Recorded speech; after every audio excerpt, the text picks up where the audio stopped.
Բարև ձեզ բարեկամներ, Փակ TV-ին հերթական թողարկումը սկսում է Մոսկվայից։ Հասկանում եք, որ այս օրերին ես արդեն Մոսկվայում եմ եւ մի քանի հանդիպումներ եմ ունեցել, բայց այսօրվա մեր հյուրը իսկապես այն բացառիկ անձնավորություններից, ում հետ ամեն անգամ հանդիպելուց հետո ես անձամբ ինչ որտեղ նաեւ ոգերում եմ, հավատում եմ, որ մեր վաղվա օրը այնքան էլ մշուշոտ չի, քանի որ այսօրվա իմ հյուրը մի անձնավորություն է, ով նույնպես շահագրգռված է, որ Հայաստանի Հանրապետությունը ունենա վաղվա պայծառ արևոտ օր։ Այդ անձնավորությունը Հայաստանի Հանրապետության Պաշտպանության նախկին նախարար գեներալ-մայոր Արշակ Կարապետյանն է։ Բարև ձեզ, պարոն Կարապետյան։ Բարև ձեզ, պարոն Ղուշյան։ Շատ ուրախ եմ այսօրվա հանդիպման համար եւ պիտի ասեմ, որ ամեն անգամ երբ ձեզ հետ զրուցում եմ, մի տեսակ հանգիստ եմ բաժանվում ձեզանից, հանգիստ այն առումով, որ իսկապես վաղվա օրը այնքան էլ մշուշոտ չի լինելու, որտեղ դուք լինելով չափից ավելի լավատեսմար, շատ հանգիստ, այսպես կարողանում եք մարդկանց տրամադրել դեպի լավը։ Ես պիտի ասեմ, որ ընդամենը մի քանի օր առաջ մեր ծրագրում ելույթ ունեցավ մեր հանրաճանաչ բժիշկներից մեկը նեյրովիրուս հասարակական հանրային գործիչ Մարինե Խաչատրյանը, ով ասաց, որ այս երկիրը այս ծանր իրավիճակից կարող են հանել միայն զինվորականները, որտեղ այնքան է ամեն ինչ խառնվել, այնքան է ամեն ինչ փչացվել, որ ուրիշ ճանապարհ չկա, միայն զինվորական կարգապահություն ունեցող մարդը, ով հասկանում է, թե ինչից հետո է կարող է այս երկիրը ինչ որտեղ նաև փրկել։ Ես անկեղծ ասած անմիջապես հիշեցի ձեզ, ասեցի դե ուրեմն իզուր չէ որ դուք այդ ճակատում եք եւ քանի որ դուք նաև համահայկական ճակատ շարժման առաջնորդն եք, բնական է որ Հայաստանի ճակատագիրը ձեզ համար շատ կարեւոր է։ Այ օրեր առաջ տեղի ունեցան Գյումրիի Փարաքարի ընտրությունները, որպես զինվորական եմ ձեզ դիմում։ Այդ ընտրությունների արդյունքների մասին նախ ինչ կասեք եւ արդյոք դրանք նման են ընտրությունների։ Պարոն Ղուշյան, ասեմ, որ շատ մեծ հարգանքով եմ վերաբերվում բժիշկներին եւ համարում եմ իրենց մեր ազգի, եթե կարելի է այսպես ասել, գիտական էլիտան, որտեղ եւ չեմ այդպես ասում, անձնական այսպես բաներ կա, անձնական շատ վերաբերմունք կա բժիշկներին, ինչի համար, որտեղ իմ մայրը բժիշկ է եղել, մանկաբույժ է եղել, եւ բանավանդ կին բժիշկներին մեծ համակրանքով եմ վերաբերվում։ Ինչ վերաբերվում է այն մտքի մասին, ճիշտ ասած, ես հենց այդ մտքի հետ համաձայնվելով եւ հասկանալով եմ մտել քաղաքականության մեջ։ Իրականում ոչ մի խնդիր չունեի։ Ասենք ինձ համար հանգիստ ապրելու, կողքից նայելու, բայց չստացվեց լինեմ բալելշիկ էլի։ Այո, չստացվեց։ Դրա համար ստիպած մտա քաղաքականության մեջ, որ իմ դուրը իրականում հեշտ չի գալի քաղաքականություն, որտեվ Ունենց կներեք զզվանք բաներ եմ տեսել, այս կարճացը։ Ֆիքերի բանակը որ դե աշխատում։ Քանի որ դուք իմանում եք, որ ես ինչ որ տեղել շարունակում եմ մնալ բավականին տեղեկացված մարդ, իմանալով շատ իմ հարցեր քաղաքական գործիչների, պահվածքի,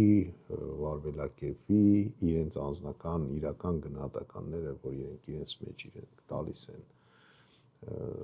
ամեն ինչին, երևույթներին, շատ իրոք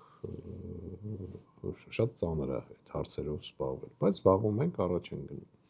Ինչ վերաբերում է Գյումրիին։ Ասեմ, որ ոնց որ թե մեր երկրի իշխանությունը մի բան էր, ոնց որ թե դրել իր առջև, որ լավ կարանի, ու ես վստահ եմ, որ դրանք կարան դա անեն, դա ընտրություն կազմակերպելն էր։ Ազնիվ ընտրություն, չգիտեմ, ընդ որ իրանք հա ասում են, բանից պարզվեց, էդ էլ չեն կարող անեն, որը իմ մոտ, եթե ես սենց ասեմ, 21 թվին եղավ ընտրություններ, բավականին կազմակերպված էր, ճիշտ է չեմ ասում, դե բաներ, ինչ որ շատ իդեալական ընտրություններ էր, բայց հիմնականում բավականին լավ կազմակերպված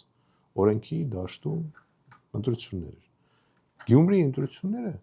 խայտառակություն էր։ Խոսքը գնում է կազմակերպման մասին։ Խոսքը գնում է այն ամեն ինչ կատարվում, ինչ որ մենք տեսանք, ինչա կատարվում Գյումրիում։ Հարբած իր զինվորական լեզվով ասեմ անձնակազմը։ Կիրառեցին ամեն ինչ։ Ձերբակալումներ ընտրությունների օրերին։ Ընտրությունների օրերին շանտաժներ։ Տեղեկություններ կա, որ, չգիտեմ, դրսից մարդիկ բերեցին։ Ի վերջո, ի սկզբանե պարտված էին, որովհետև իրենց տեխնացուն հեչ կապ չուներ ԿՊ-ի հետ։ Իրանք ի սկզբանե ճանաչեցին իրենց պարտությունը։ Բոլոր իմ իմացած, ասպես ասեմ, տեղեկությունները, բոլոր նախարարները, փոխնախարարները, որոնք ինչ որ ձևի կապ ունեին Գյումրիի հետ, նույնիսկ նախկին նախկին, սաղ լցված էին Գյումրի։ Ինձ զանգեցին Գյումրից, ասին պատկերացնում եք Գյումրիում պրոբկա է։ Ահա։ Դուք պատկերացրեք ինչ խայտառակություն է,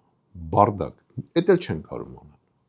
Ոնց որ թե իրանց մասնագիտացված են, էլ այդքան ընտրություններ են անցել եւ այլ։ Էդ էլ չեն կարող անել։ Բացի դրանից, իմ գնահատականը որպես մասնագետի եմ ասում, որպես հետախուզության պետի։ Ուսումնասիրելով այն ինչ որ տեղի ունեցավ Գյումրիում, ես կարամ ասեմ, Գյումրիում քաղաքական ընտրությունները,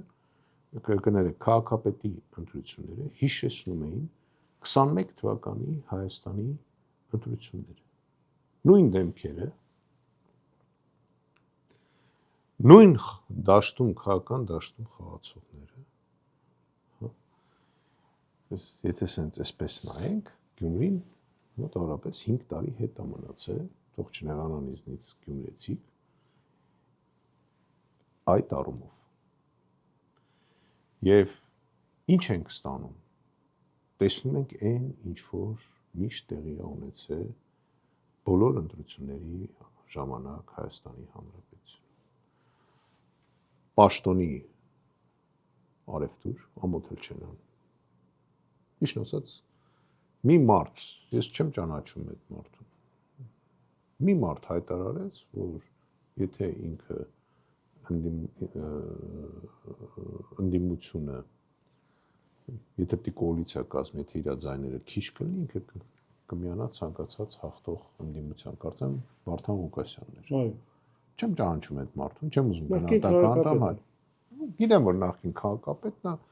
մի քիչ ավել բաներ գիտեմ, հա, բայց առիթ չեմ ունեցել, չեմ ճանաչում։ Մնացածը արևտրական են, գաղափար չկա։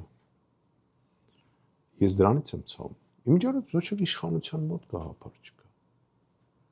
Այդ Գյումրիի, ասեն, քաղաքապետը ընտրվեց ինչ որ մեկին ընտրեցին, կապ չունի ով, ի՞նչ է փոխում։ Այդ Գյումրին սարքեցին, թե իշխանությունը, թե այս ընդդիմություն կոչեցյալը, ինչ որ մի սիմվոլ սարքեցին,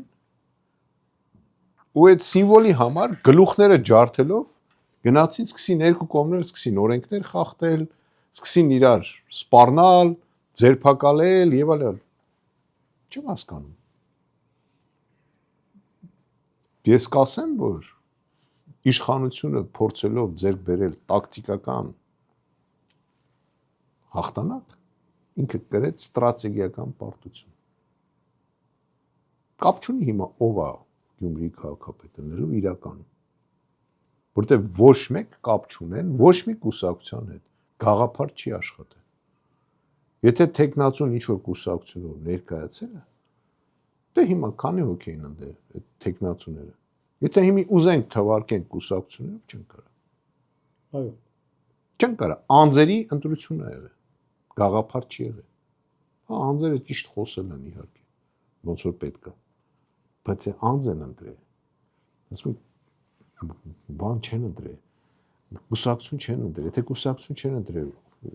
կամ քաղաքական ուժ չեն ընտրել, ուրեմն գաղափար չեն ընտրել։ Այ դա է, որ դրանով է, երբ որ ազգը ընտրում է, ասենք, քաղաքական ուժ, ինքը ընտրում է գաղափար։ Այդ ազգը իր գոյատևումը ինստինկտիվ պաշտպանում է։ Եթե մենք ընտրում ենք անձի, հələ այդ անձն էլ, ասենք, չգիտեմ, ինչ ոլորտների ավտորիտետ է, մենք բոլորս խնդրեմ ունենք։ Հասկանում եք, ես դեմ չեմ ոչ մեկին։ Ոչ մեկին։ Պարոն Կարապետյան, դե ես պիտի ասեմ, այն որ իշխող ուժը կորցրել է վաղուց վստահությունը ժողովրդի հանդեպ, բոլորից պարզ է, ել չեմ խոսում, որ մարդիկ պարզապես ոչ միայն երես են տեկել, այլ չեն էլ ուզում դրանց անունը լսեն, բայց տեսեք, զզվում են մի բառ։ Լավ բառ, ես կարդում եմ այդ իրանց բանը, դե հասկանալի է։ Հիմա տեսեք, եթե Գյումրիում այդպես էլ անհասկանալի վիճակ էր, բայց փառակարում ԿՊ-ն ջախջախիչ պարտություն կրեց եւ հասկացավ երևի, որ իրենց գնալու ժամանակը վաղուց եկել է։ Գիտեք, փառակարում իմիջալոց ես շնորհավորում եմ այդ տեխնացուին, իրան էլ անձամբ չեմ, բայց ուսումնասիրելով իր անցյալը բան, դուք երևի տեսաք մեր հայտարարությունը, որ մենք ցույց տվեցինք իրան աջակցություն։ Ու մեր մասով ինչքան կարացանք, աշխատեցինք էլ։ Նույնիսկ մեր ուսակցության անդամներ այնտեղ էին գտնվում, աշխատում էին դաշտում, փորձում էինք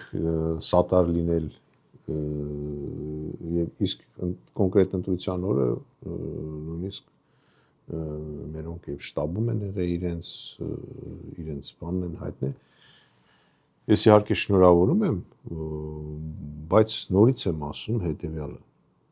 Նման խայտառակ ընտրություններ վերադառնալով Գյումրիին, ոնց որ Գյումրիում տեղի ունեցավ եւ ամբողջ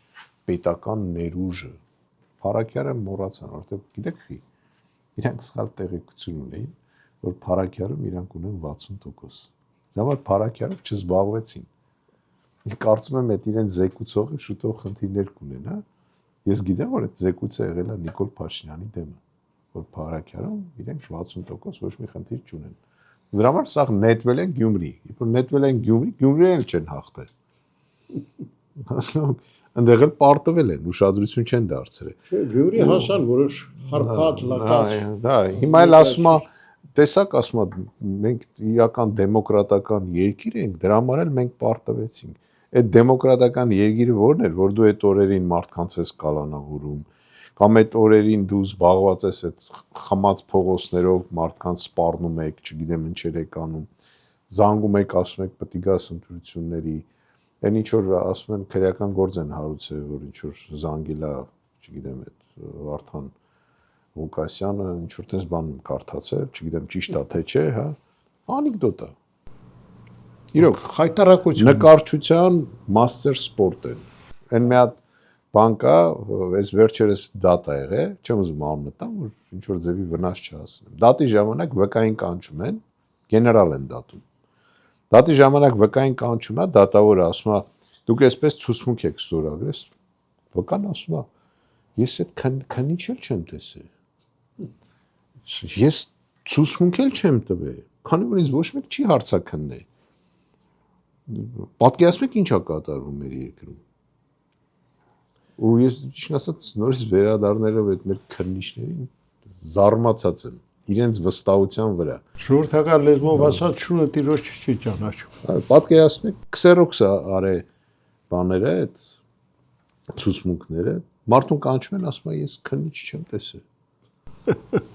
Պարոն Կարապետյան, իսկապես վիճակը շատ տխուր է, մենք ճիշտ է այսպես մի տեսակ քնծիծաղով ենք ամեն ինչ մոտենում, բայց իրականում շատ ծանր է վիճակը։ Դուք էլ ինձանից լավ գիտեք, որ այն ինչ այսօր տեղի ունենում Հայաստանում սարսափելի է։ Ալիևն էլ մի քանի օր առաջ հայտարարեց, որ ինքը չի էլ պատրաստում ինչ որ խաղաղության պայմանագիր, ստորագրի համաձայնագիր եւ ասաց, որ մենք դեռ դժգոհ ենք Հայաստանի ներկայացած այդ իրենց պահանջներին ներկայացված բոլոր տեսակի բացատրություններին եւ չենք էլ պատրաստվում, բայց այս իրավիճակում դուք գիտեք, որ ես կարծում եմ դուք մի առիթով եք ասել, որ այսօր շատ վճռական եւ ճակատագրական կարող է լինել Սյունիքի հարցը, այ ի վերջո Սյունիքը այսօր վտանգված է։ Պարոն Ղուշյան, ես այստեղ մի գիտնականների շրջանակներում, երբ որ մեր տարածաշրջանային հարցերն էին քննարկվում, ես ասացի, որ այսօր մեր տարածաշրջանում այնպիսի վիճակ է, որ ով վերահսկում է Սյունիքը, նա վերահսկում է ամբողջ Կովկաս։ Ինձ թվում է պետք չի ապացուցել, բայց իրականությունը դա է։ Դրա համար է Սյունիքի շուրջ նման ասենք ակտիվություն։ Այո, թե Ռուսաստանի Դաշնության, Միացյալ Նահանգների, Իրանի, բոլորի կողմից, Թուրքիան, Ադրբեջանը, այդ մի փոքր կտոր տարածքի վրա, որտեղ նորից եմ կրկնում, ով վերահսկում է Սյունիքը, նա վերահսկում է Կովկասը։ Իմ ասածը վերաբերում է ամբողջ Կովկասին։ Հյուսիսային Կովկասին, չգիտեմ, որ Կովկաս ուզում եք կենտրոնական եւ այլ։ Ամբողջ Կովկասին է վերաբերում։ То есть մենք այսօր կանգնած ենք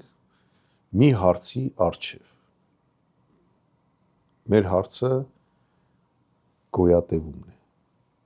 Մեր պետականության պահպանումն է։ Մենք ու ֆիզիկապես այդ տարածաշրջանում մեր տներում, մեր հողի վրա ապրելն է։ Եթե մենք չդիմադրեցինք, բոլորը աշխատելու են իրենց համար։ Բոլորը, ոչ մեկ թող չսպասի, որ նորից եմ ասել, ես միշտ ասել եմ։ Ով ուզում է լինի, եթե դու քեզ չպաշտպանեցիր, չպատրաստվեցիր պաշտպանվելու, ոչ մեկ քեզ ձեռ չի մեկնելու։ Այն, գիտեք, մենք ես մի անգամ այդ օրինակը բերել եմ, երբ որ մենք երիտասարդ էինք, դե մեկ կռիվ էինք, չէ՞ անում։ Կռիվ անելուց, երբ որ հարկ է լինում, ընկերների դեր, չէ՞ կանչում, մենք ընկերներով էինք գնում։ Եթե քեզ էին նեղացրել, միջև դու չխփեիր, ոչ մի ընկեր չէր խփելու։ Ճիշտ եմ չէ՞ ասում։ այո։ Նույնը քաղաքականության մեջ է։ Ում հետ ուզում ես ստրատեգիական պայմանագիր կնքի։ Ում հետ ուզում ես Ամերիկայի Միացյալ Նահանգների հետ, Եվրոպայի ամենաուժեղ երկրների հետ այդպեսին կանեն տեղ։ Կապ չունի։ Պահը եկավ։ Եթե դու չխփիր, չպաշտպանվիր, ոչ մեկ ոչ մի բան չի անել։ Պարզ ասում եմ։ Ու այդ Սյունիքի հարցը բավականին սուր հարց է։ Ինչ վերաբերում է Ալիևին։ Ես երբ եմ ասել, որ մեր հետ ոչ մի բան չի պատրաստվում ստորագրի։ Այս երևի 2 տարի ասում եմ։ Ես հոսա օթից չեմ ասում։ Ինչ ասել եմ եղել է։ Ասել եմ, որ ինքը ամեն ինչ ստորագրելու է, պատրաստ է լինելու ստորագրի։ Ստացվեց։ Այդպես էլ եղավ։ Հերիք չի այդքանը արեց, հիմա մեղադրում արցախցիներին, ասում են չեք կռվել։ Որտեղ Արցախցի հասարակ ժողովուրդը երբեք չի կռվում։ Կռվում է ղեկավարությունը։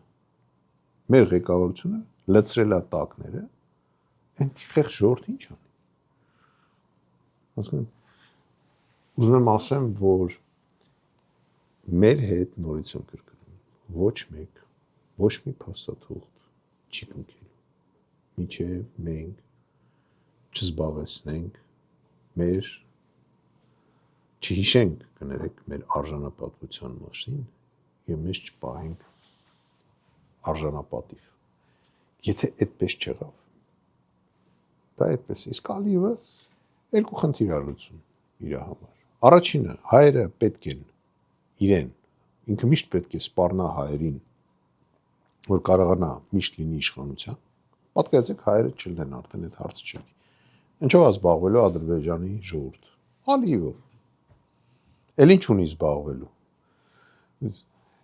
Եվ երկրորդ պատճառը, որ ինքը ինչի չի կնքելու պայմանագիր, որտեղ ինքը գտնում է, որ մենք դիմադրության ունակությունները կորցրել ենք, ինքը ուզում է մաքսիմալ օգուտ ստանա։ Այն ինչ է լավ, բան դելիմիտացիա, դեմարկացիա էին ասում։ Ինչ եղավ, ձենմուն չի ելնում, հողերը տվին։ Բա ուրա։ Հələ մոռացան սա, որ հողերն էլ տվին, Հետո անցավ մի քանի ամիս, նոր ինչ որ բան ընդունեցին, են կանոնակարգ ընդունին։ Բայց ո՞նց եք պատասխան տալու։ Գիտեք, ձեր բրագից հեղինակային ծրագրում դուք շատ հետաքրքիր հարցեր եք միշտ բարձրացնում։ Իդեպ ասեմ, Հայաստանի ներկայ իշխանությունները ինչպես երևում է ուշադիր հետևում են ձեր բոլոր ելույթներին եւ պատահական չի, որ վերջերս վարչապետ ազգային ժողովում նույնիսկ այդ ծրագրի երևի հիման վրա սկսեց խոսել դպրոցներում անհրաժեշտ աշխատանքի մասին, կրթությունը թերի է, դպրոցներում աշխատանքները շատ թույլ են եւ մի խոսքով ուշադիր հետևելով դրա ելույթին երևի դուք էլ հասկացաք, որ իզուր չեն ձեր ելույթները այդ ծրագրով հեղինակային եւ այնտեղից ինչ որ բան գոնե փորձում են վերցնել, բայց տեղ հասնում է։ Պարոն Ղուշյան, մի բան ասեմ, ճիշտ ասած, ես իր ելույթները չեմ նայում, որտեղ չեմ կարող նայեմ։ Որտեղ գիտեք ինքը ինչ է, ինքը շոումեն է։ Ինքը թեմա է գցում ժողովրդի մեջ, ժողովուրդը քննարկել։ Կարող է հելնի, ասենք, մի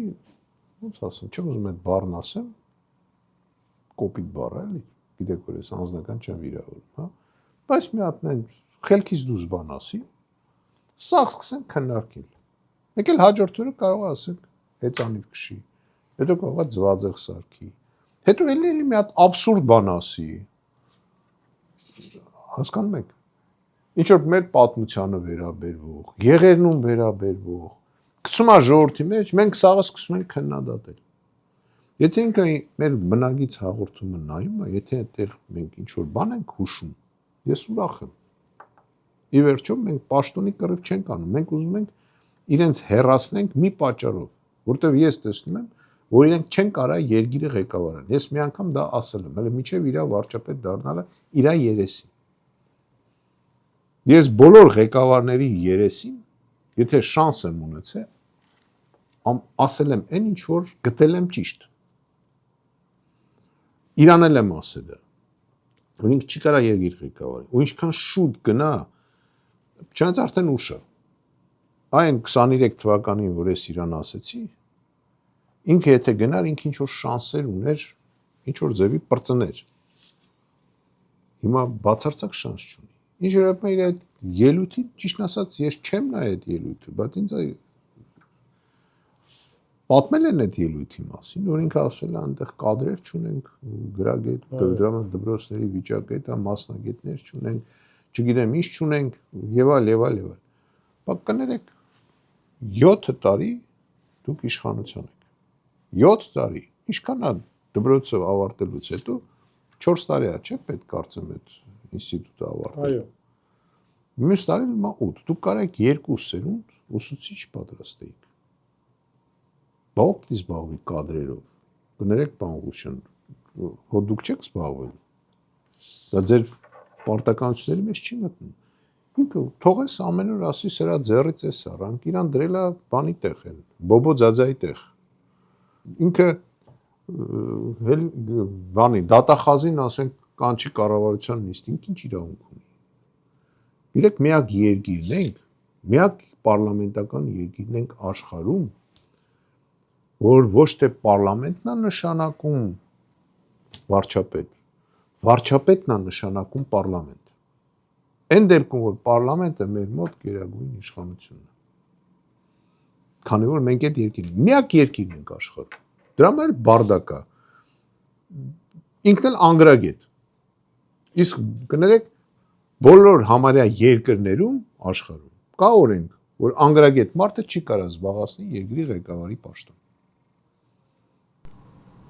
Իհարկե, տեսեք, դուք այդ դույն բնագծում շատ հետաքրքիր փաստեր եք բերում նաև այն մասին, որ Հայաստանի Հանրապետության բնակչությունը պետք է ունենա սոցիալական միասնական փաթեթ։ Ես ուզում եմ, որ դուք բացեք փակագծերը, ինչ նկատի ունեք։ Գիտեք, սոցիալական փաթեթը դա այն շոշափելի, հա, պրոդուկտն է, լավ բառ է, էլի, շոշափելի պրոդուկտն է, որ քաղաքացին շոշափ ստանալով պետք է զգա, որ ինքը Հայաստանի Հանրապետության քաղաքացի է։ Այդ սոցիալական փաթեթը ինքը ապահովի առաջնահերթ իր անձնական անվտանգությունը, թե արտաքին ուժերից, թե ներսում, որ չգան իր վրա, այսպես մի հատ քննիչ թուղթ նկարի, ասի այսօրվանից դու հանցագործ ես, ու տանի բերի, տանեն նստացնեն 3 ամիս, զինվորականը որ ասենք ինչ որ ձևի չի կարողանում խնդիրը կատարի, իրան տանում, ասենք, իրանից հարցնում են, հա, շատ այսօրվա պայմաններում դատում են։ Բայց այդ քննիչները քիչ են դատում։ Մարդը 3 տարի նստել է, հետո դուս եկի, աս արդարացրել են։ Բայց այդ մարդը 3 տարին դեռ նստել է, քիչ են դատում։ Սոցիալական փաթեթը այդ բաներից մարդկանց այդ թվում պիտի պաշտպանի։ Սոցիալական փաթեթը պիտի ապահովի իր օրվա քաղաքացու օրվա կարիքները։ Ոչ թե ինչ որ մի հատ այնտեղ, չգիտեմ, ինչ զամբյուղ գրեն մեջը, դնեն վիճեն մի ձուլնի, թե երկու ձուլնի։ Ասենք դրա մասին չի խոսքը, հա։ Խոսքը նրա մասին է, որ այդ մարդը պետքա ապահով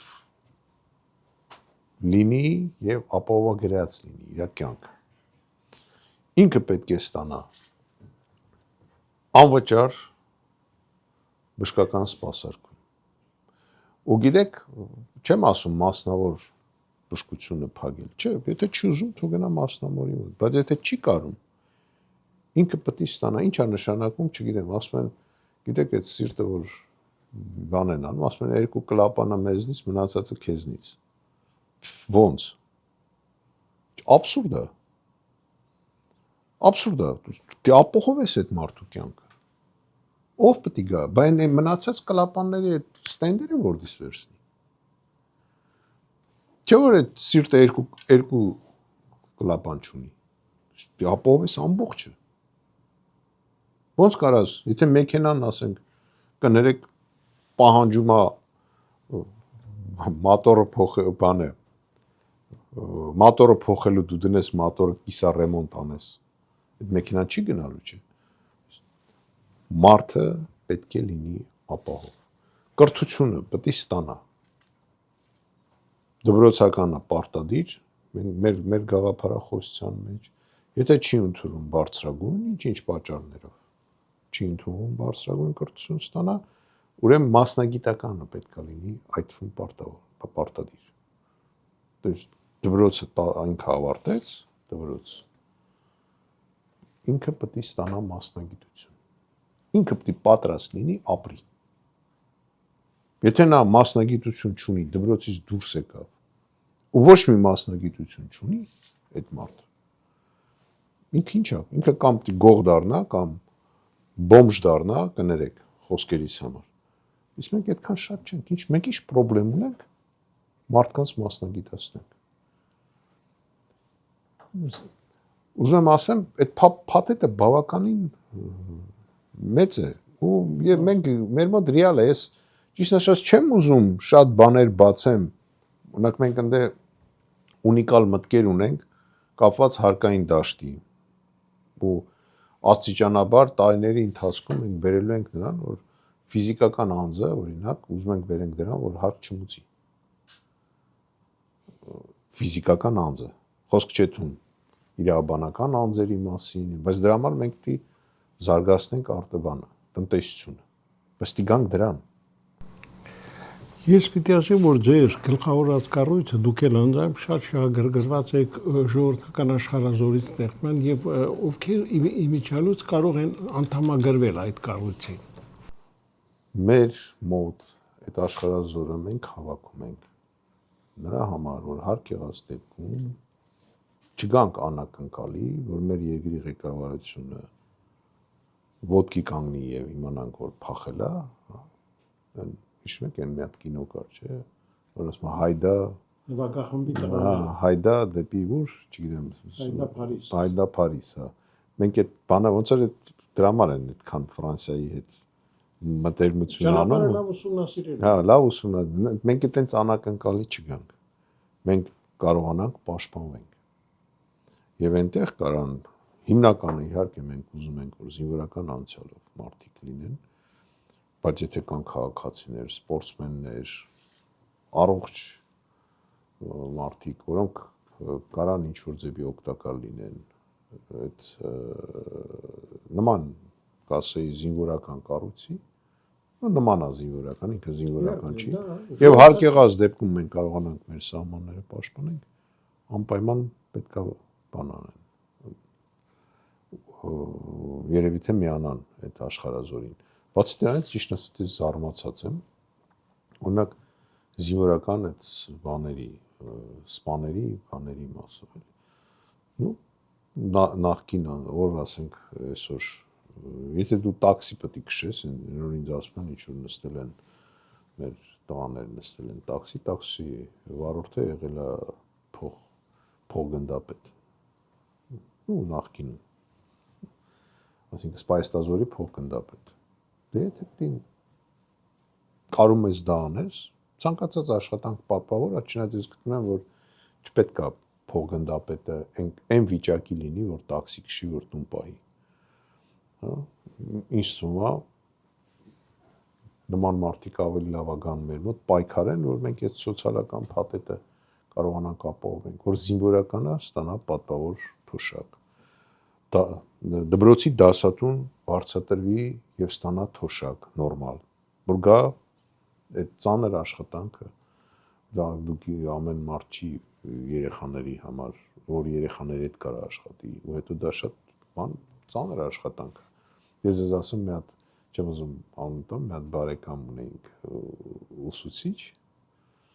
ну մոտիկ բարեկամ, էլի։ Դպրոցի դասատու էր։ Մտավ ավտոբուս, ասես նստեք։ Ուզում ասեմ, դա իրոք հոգեպես, ճիշտ է, ծիծաղելի է, բայց իրոք հոգեպես, ինքը եկավ պատմեց մեզ, ինքն էլ էր ծիծաղում, էլի, դրա համար եմ պատմում։ Իներցիայի ուժը։ Ասում մտավ ավտոբուս, ասի նստեք։ Գիտեր դասարան էր մտել։ Ուզում ասեմ, դա ну առաջին այդ մարդու նվիրվածությունը իր գործին, ու երկրորդը այդ բանը, ասենք հոգեկան այդ ծանր ճնշման տակ գտնվելը, չէ՞ որ երեխայա պատասխանատվությունա, ну ինչ որտեղ էլ երեխաներ կան, տարբեր երեխաներ են լինում եւ այլ եւ այլ։ Ոնց կարելի է այդ մարդկանց նորմալ չվարձատրել։ Ոնց կարող է այսպես ասեմ Երևանի կենտրոնում կներեք դուբինկայով մանեկողը ավելի շատ գումար ստանա, քան խրամատում նստած զինվորը։ Ոնց կարա այդպես բան լինի։ Ոնց կարա։ Բայց կա, այդպես բան կա։ Ես ասում ոչ մեկի հասցեին չեմ խոսում։ Հասկանալի է։ Ոչ մեկի, թող սաղը լավ ապրեն։ Ես չեմ ասում հիմա նրա ձեռից փողը վերցեք, նրան տվեք, չէ։ Դա չեմ ասում։ Ոնց կարա ասենք 30 տարի, 33 տարի, 34 տարի ծառայած գեներալը ստանա 250,000 դրամ թոշակ, հա։ Դատախազության փոխգնդապետը ստանա 400,000։ Բացատրեք։ Բացատրեք։ Չեմ ասում այդ մարդը ված ստանա։ Նորից եմ կրկնում։ Չեմ ասում։ Անարդարություն ամենտեղ։ Ոնց կարելի է նման շեշտեր դնել։ Դե դրա համար էլ տրուպկեն բարձրացնում է դատախազին ասում է սա վրա գործառույցի, նրա վրա գործառույցի։ Ինքը չի մամ իր վրա այնքան գործ է հարուցվելու։ Այդ նույն դատախազների ձեռքով։ Նույն, որոնց ինքը դաստիարակել է։ Իդեպ ասեմ, որ վերլուծաբանների շատերն այն կարծիքին են, որ միայն իշխանափոխությունից հետո մարդիկ կիմանան ճշմարտությունը այս իշխանությունների մասին, բայց դուք արդեն մի քանի տարի այդ ճշմարտությունը ասում եք, բացարձակում եք, ես գիտեմ դրա համար էլ հալածում եք իհարկե։ Պարոն Օշյան, ասում եմ, բայց հավատացեք, հələ բան չեմ ասել։ Հա, հələ համարյա բան չեմ ասել։ Կգա ժամանակը փաստաթղթերով կասենք, փաստաթղթերով, իրանց զեկուցածներով, թե ինչ են զեկուցում Նիկոլ Փաշինյանին, կետ, ինչ են զեկուցում, ինչ են զեկուցում զինվորի մասին Նիկոլ Փաշինյանին գրում են հասարակ պայմանագրային զինվորի մասին, որ ինքը լավ չի վերաբերվում գործող իշխանությանը, ու գրում են պաշտպանության նախարարին, ասում են առաջարկում ենք այս մարդուն հանդեպ որոշում կայացնենք։ Պատկերացնում եք։ Չեն գրում, որ այդ զինվորը, ասենք, լավ պատրաստված չի, որ ինքը ապահով չի, որ կարողանա սահմանը պահպանել։ Գրում են, որ ինքը չի սիրում Նիկոլ Փաշինյանին։ Զորամասի համարներով, անուն ազգանուններով ամբողջը ունենք։ Ասում եմ, ես հələ բան չեմ ասել։ Նույնը վերաբերում է մյուս ծառայություններին։ Ես չեմ դնում, կան չէ, մարդիկ կան, որ ասենք ինչ որ փաստաթուղթ են ստանում, դուրս են գալի հաջորդ օրը էֆիրով ասում են։ Չէ, մենք այդպես չենք անում։ Ու հավատացեք, մեր մոտ օր չկա, որ մենք նման ցավալի տեղեկություններ տարբեր ոլորտներից չստանանք։ Օր չկա։ Ու մենք շատ հստակ այդ հարցերով զբաղվել են, իրանք իրենց գլխի գալիք չգիտեն։ Ուղղակի չեն իմանում։ Եթե ով որ թվում է, միջև այսօր չի հասկացել, որ այդ իշխանությունը փախնելու է, նա չի գնալու, նա փախնելու է։ Եթե մարդը PR անում իրան, որ իր մասին տպեն, չէ՞, ձերի տպում են, հասկանում եք։ Ձերի ինքը չի կարող, իրանք չեն կարող ոչ մի բան ոչ խոսեն, ոչ մի բան ոչ ներկայացնեն ժողովրդին, ոչ գաղափար կա իրանց մեջ, հասկանում եք, չկա, ոչ մի բան չկա, պաշտոնի կռիվ ու ինտրիգ են պահում, որ թերթերը ամեն օր գրեն։ Ուր կկողմնորոշվի, չգիտեմ, այս բոլտու գայքեն։ Որ ուզում ես կողմնորոշվի։ Այս իշխանությունը կենտրոնական որորը վարի գնաց, որորը գցեցինք,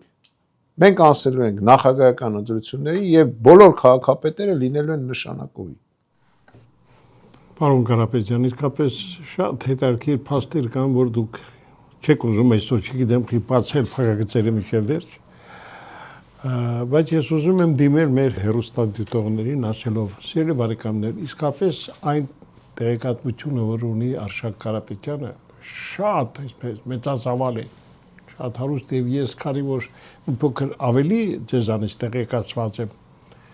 իսկապես եթե փակագծերը բացվեն, կլինեն մարդիկ, որ կարող են անգամ խելագարվել, հավատացիք, այնպիսի անարդարություններ, այնպիսի հանցագործություններ, հանցանքներ, որ կատարվում են մեր երկրում, պարզապես զարմանալի է, որ այդ ամենը կարողանում են մարդիկ այսպես հանդուրժել։ Պարոն Կարապետյան, ես շնորհակալ եմ ձեզանից, որ դուք միշտ մեր կողքին եք, միշտ այդպես բաց եք, թափանցիկ ազատ եւ պայմանավորվենք այսօր մեր հանդիպումների ժամանակ սկզբունքը պահենք, բայց մի փոքր ավելի շատ բացենք փակագծերը, որտեղ ժամանակն է, որ մեր ունկնդիրն էլ հասկանա։ Որպես նորից մասնագետ եմ ասում, տեղեկությունը օգտագործելիս ոչ թե օգտագործում են նրա համար,